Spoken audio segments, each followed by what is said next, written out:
Wananchi wa kijiji cha Ikondamoyo, halmashauri ya Nsimbo ilani Mpanda hapa mkoani Katavi, wameshukuru serikali mara baada ya kukamilika kwa ujenzi wa daraja, ambapo wameeleza kadhia mbalimbali walizokuwa wanakumbana nazo.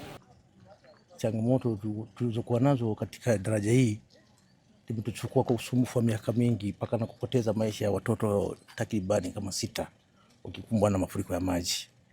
Tumehangaika sana kwa muda mrefu tukilia kilio, lakini hatimaye serikali tunaishukuru.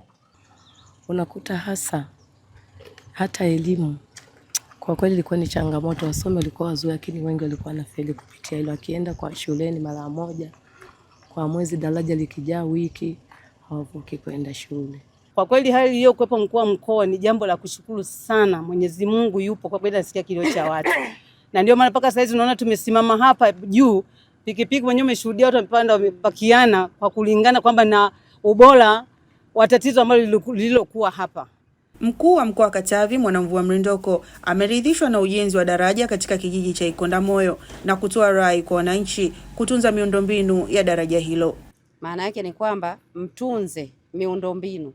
Masuala ya kuja kujaribu kubomoa, kutafuta nondo zimepita wapi ili watu waibe, masuala ya kumwaga labda mafuta na vitu vingine, masuala ya kuja kulima karibu na barabara, karibu na daraja, masuala ya kuchimba sijui udongo au mchanga kwenye mto huu, vyote hivyo ni vitu ambavyo vinaharibu sana.